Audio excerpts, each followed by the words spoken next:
a dog man because he was reaching in with his clawed hand, like a raccoon-looking hand, but just 5 times bigger than my hand. What if every credible sighting of the Michigan Dogman is not a coincidence? What if it's a sacred guardian protecting something much bigger? And we've been trespassing for over 138 years? Across Michigan's dense forests, from Wexford County to the Upper Peninsula, witnesses describe the same chilling figure. Of the effigy mounds representing these water spirit or water panthers, there were also concentrations of sightings of the upright wolf-like creatures. 7 feet tall, half man, half wolf, with eyes glowing electric blue. But dig deeper, and a disturbing pattern appears. Each sighting lines up with ancient burial sites, environmental shifts, and eerie natural cycles predicted to peak again in 2027.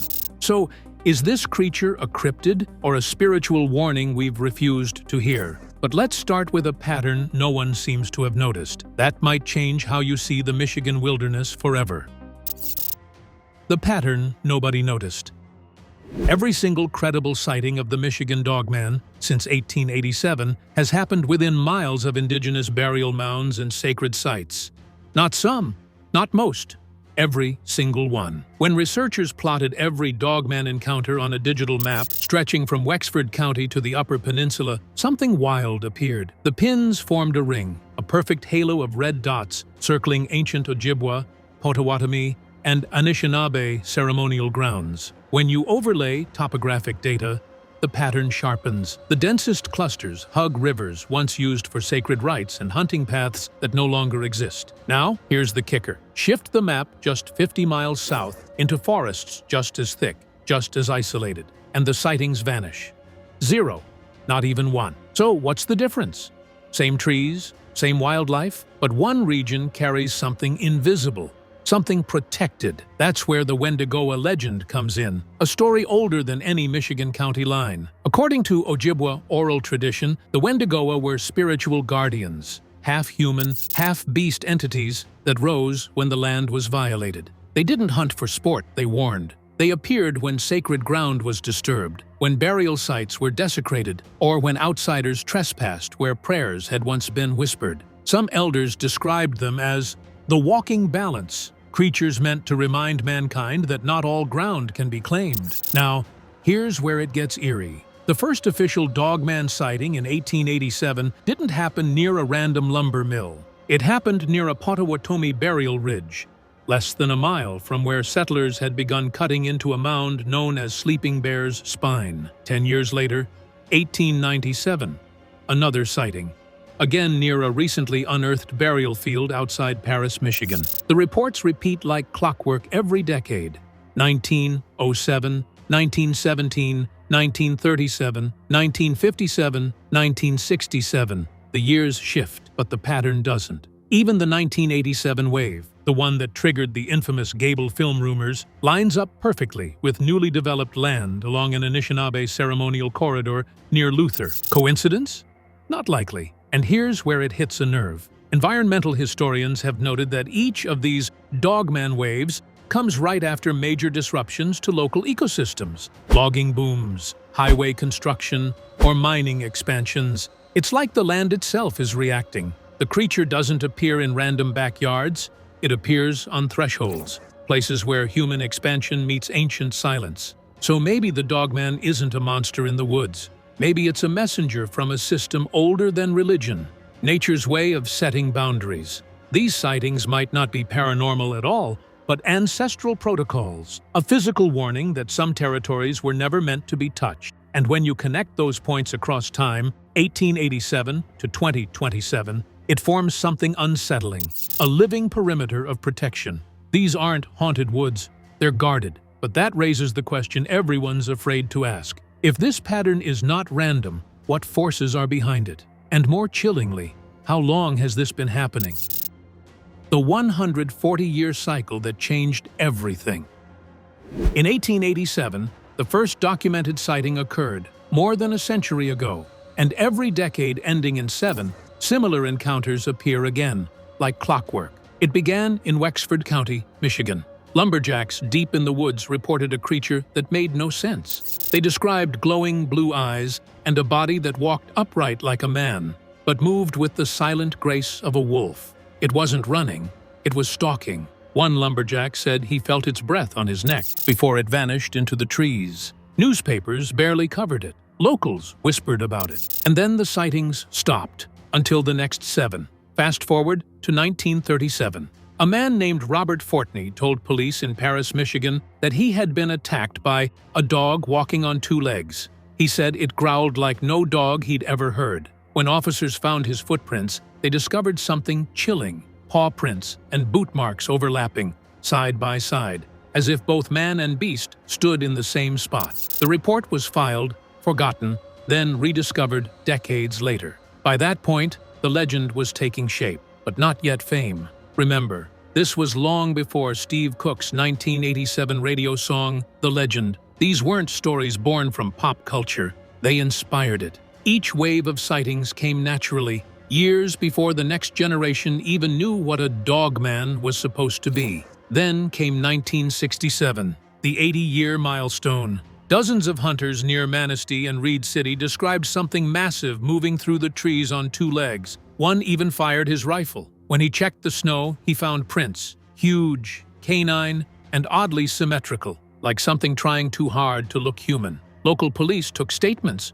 but avoided the press. Nobody wanted to sound crazy, especially when the stories started to sound the same. And then, 2 decades later, came the song that changed everything. In 1987, a Michigan radio DJ named Steve Cook decided to prank his listeners with a made-up story. He mixed campfire tales with local rumors and recorded The Legend, a spooky country-style track about a half-man, half-dog haunting Michigan's North Woods. He thought it was a joke, until the calls started coming in. Dozens of listeners swore they had seen that exact creature in those exact towns long before the song ever aired. Steve had accidentally stumbled onto something ancient. Even more unnerving, during a later re-recording of the song, a howl slipped into the cassette tape, one no one in the studio could explain. Wildlife experts later analyzed it, comparing it to coyotes, wolves, and even human imitations. The verdict? No known animal makes that sound. The howl echoed exactly 30 years after the original 1957 reports. Another 7. It's a rhythm you can't ignore. 1,887, 1,937, 1,967, 1,987, 1,997, 2007, 2017. Every 10 years ending in 7, the reports return like clockwork. Hunters, campers, drivers, ordinary people, each describing the same blue-eyed creature, standing upright, crossing rural highways, or crouching in ditches before vanishing into the woods. So why 7? For the Anishinaabe, Potawatomi, and Ojibwa, tribes native to Michigan, the number 7 isn't random. It represents cycles, renewal. The 7 Fires prophecy even speaks of 7 eras of warning, balance, and rebirth. In that worldview, 7 marks transformation, a reset of harmony between nature and mankind, which suddenly makes all these decade-spaced sightings sound less like coincidences and more like responses. Maybe this isn't just folklore. Maybe it's the land keeping count. Every 70 or so years, the pattern resets. Warnings grow louder, the sightings more intense, and the howl sharper. If the cycle holds, the next one is due in 2027. And right now, in the dense forests of northern Michigan, locals are already hearing things. Low, guttural howls that don't match any known wildlife. Shadowy shapes crossing trails at night. Even motion sensors in state parks are picking up tall, bipedal figures no one can explain. If this pattern is real and cyclical, what has been causing these recurring manifestations? Is it spiritual, biological, or something stranger, something ancient that reawakens every time the balance tips too far? Environmental invasion, the trigger timeline. By now, you've seen the cycle. Every decade ending in 7, the Dogman resurfaces. But what if those sightings weren't random at all? What if something we did, something environmental, kept waking it up? Because when you overlay Michigan's major ecological disruptions with every Dogman wave, they sync almost perfectly. Let's rewind. 1887, the first sighting. That same decade, the state's logging industry hit its absolute peak. Millions of acres of ancient white pine were leveled. The Anishinaabe called those forests the bones of the earth, a sacred buffer between worlds. When those bones were stripped bare, the howls began. Lumberjacks were the first to see it. Coincidence? Or a guardian unleashed after the forest's destruction? Then comes 1937. Michigan's economy collapsed under the Great Depression, and hunting intensified. Thousands of families turned to the wild to survive. The reports of a large upright dog around Reed City and Paris weren't just spooky campfire tales. They were warnings. Hunters said deer carcasses were found mangled but uneaten.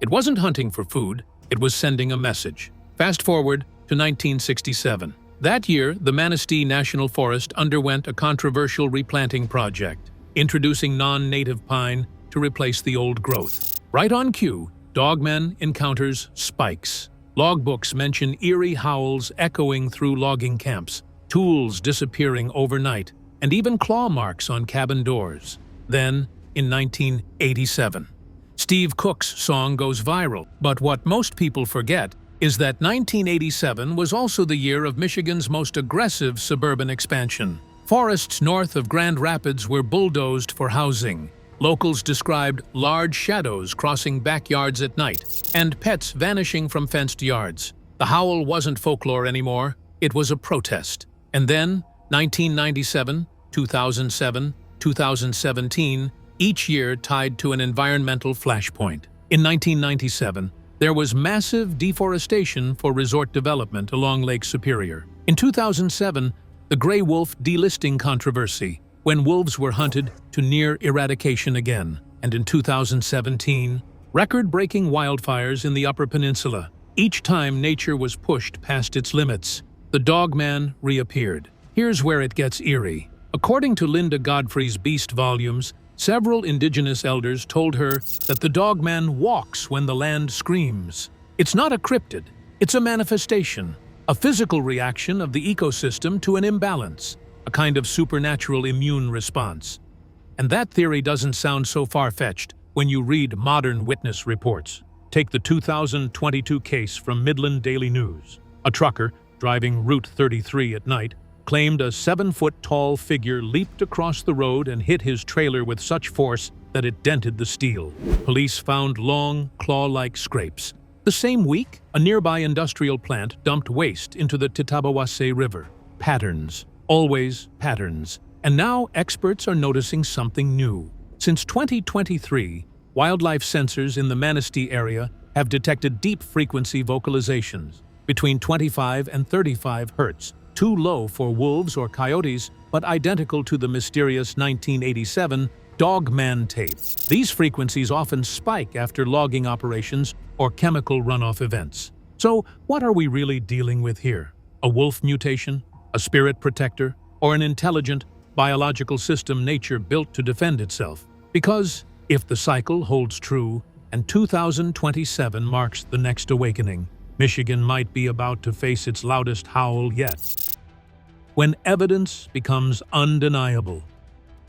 In June 2017, a veteran truck driver encountered something so extraordinary he fired a shot right at it, yet it vanished, leaving behind more questions than answers. That man was Joe Barger, a former military transport operator who'd spent over 30 years behind the wheel. He wasn't a thrill-seeker, not a storyteller. He was the kind of man who measures twice before speaking once. That night, he was hauling north through Michigan, headlights cutting through a corridor of black pines. Then, out of nowhere, movement. Something huge darted across the road in a blur. Joe hit the brakes. The creature stopped mid-lane and turned its head toward him. He described it later as standing 7 feet tall, with a barrel chest, elongated arms and hands that ended in claws, not paws. It wasn't hunched like an animal. It stood upright, balanced, watching. He told interviewers that its eyes reflected an amber-red hue, not from headlights, but from within, as if lit by something deep inside. Then it moved, covering 20 feet in 2 strides. Joe said it was fast, way faster than any human could move. He grabbed his .45, fired once, hit what looked like the shoulder, And the thing didn't flinch. It bolted into the tree line, vanishing without a sound. When police later inspected his truck, they found claw marks, 3 deep grooves down the metal siding. Investigators called it animal damage, but Joe's military training made him think otherwise. "That wasn't a bear," he said, "and no man can run like that." A few years later, in 2019, Michigan's Department of Natural Resources quietly received an anonymous delivery, a sealed envelope containing what was labeled Manistee Forest Sample Quadrant 3. Inside, a clump of coarse, dark hair and a note claiming it came from the Dogman incident site. The sample was sent for private genetic testing. The results, according to leaked lab correspondence, showed something bizarre: partial canine DNA, partial primate, but with unidentified sequences that didn't match any registered species. Before the full report could be published, the lab responsible, Midwest Biogenetics, was suddenly shut down. Officially, it was for financial irregularities, but Freedom of Information Act requests filed in 2021 came back heavily redacted. One section read simply, "Disclosure may endanger public safety." Now, think about that. Public safety. Since when does a sample of animal hair pose a safety threat? Unless it wasn't just an animal. Then there's the Gable film, the piece of footage that reignited the entire Dogman debate. Shot sometime in the 1970s and rediscovered decades later, it shows what looks like a creature running on all fours, but too fluidly, too powerfully. When it rises upright, the motion looks almost rehearsed by nature itself. For years, skeptics called it fake, but even after Monster Quest's famous Solved episode declared it a hoax, independent analysts noticed inconsistency. The supposed recreation doesn't match the original's physics. In the original reel, the creature's stride produces a blur-to-stretch ratio impossible for 16mm home cameras. Experts in kinesiology claimed that the figure's center of gravity moved more like a large primate than a wolf or a man in costume. And despite endless digital frame analysis, no one's ever conclusively debunked the original film's biological realism. Meanwhile, multiple witnesses, hunters, truckers, hikers, keep describing the same thing: a hybrid predator, both human and beast, intelligent enough to stalk without being seen. The question isn't whether these stories are connected. It's how deep the connection goes. If Joe's shot really hit something, where did it go? Why did the 2019 DNA vanish under federal protection? And why have every agency that's tried to study the Dogman, whether through biology, military channels, or media, gone dark soon after? We're now looking at a creature that doesn't just haunt Michigan folklore. It challenges science, law, and national security. So, what does this all mean? Why would the government, in an age of supposed transparency, go to such lengths to conceal this creature? And if the Dogman truly exists, what else are they hiding in those forests? The sacred guardian, the truth, no one emphasizes. What if the Michigan Dogman isn't a beast to fear, but a protector to respect? For over a century, people have treated the Dogman like a monster, something out of nightmares. But what if we've been looking at the story backward? Because when you start piecing together the old indigenous legends of Michigan's Great Lakes, a pattern emerges that flips everything. The creature described in modern reports, tall, wolf-faced, territorial, matches a much older name, Wendigoa, or the Boundary Keeper. According to local Ojibwe stories recorded long before Michigan became a state, the Wendigoa wasn't born a monster. It was once a guardian, a human warrior chosen to protect sacred lands tied to the balance between nature and spirit. But when greed, logging, and later industry began eating into those lands, the guardian's spirit was cursed to remain trapped in the body of a half-beast, half-man. The curse made him eternal, tied to the land he failed to defend. His job now? To warn humanity when we're crossing a line we shouldn't. It sounds mythical, right? Yet look closer, and the data starts to whisper the same story. Areas with repeated Dogman sightings, Wexford County, Manistee Forest, parts of the Upper Peninsula, show something strange in satellite records: above-average biodiversity and fewer illegal logging incidents. It's as if something or someone is guarding the balance. Locals have long said the Dogman doesn't attack unless provoked. Hunters who fired first report fear and retreat, not pursuit. Campers who respected the space often describe the same moment: a low growl, a warning, and then silence. It's easy to call that folklore, but timing makes it harder to ignore. Indigenous oral histories describe sacred cycles of renewal every 7 to 9 years, when the boundary between the living and the spirit world thins. Every major Dogman wave, 1887, 1938, 1957, 1987, and 2006, lines up with these renewal years. And guess what? The next one lands in 2027. That means we're less than 2 years away from the next predicted cycle of return. And this time, the signs are aligning again. Rising deforestation, new mining contracts near the Upper Peninsula, and massive habitat shifts recorded by wildlife trackers. Indigenous elders say, when the land suffers, the guardian grows restless. The more we break the balance, the more he must appear. So maybe this creature's aggression isn't random at all. It's a warning. A spiritual alarm clock is going off in the woods, telling us the line between survival and destruction is getting thinner. And if the Dogman really is the Wendigoa, then his reemergence isn't just a myth, it's a reaction. Because here's the chilling part. Every time the Wendigoa has returned, nature has pushed back. Floods, forest fires, animal die-offs, all right after sighting spikes. It's like the land itself echoes the warning, respect the boundary, or face the reset. If that's true, then what is the lesson we're supposed to learn? And how can we prepare for what's coming in 2027? So maybe the Michigan Dogman isn't a curse. It's a warning, a sacred protector responding to what we've broken. But what exactly is it trying to tell us? Why now, after a century of silence? Could 2027 be the year it returns? Subscribe now for updates on the next cycle. Join our community to help monitor and respect these boundaries, and share your thoughts below. Are we finally listening, or will we learn through force?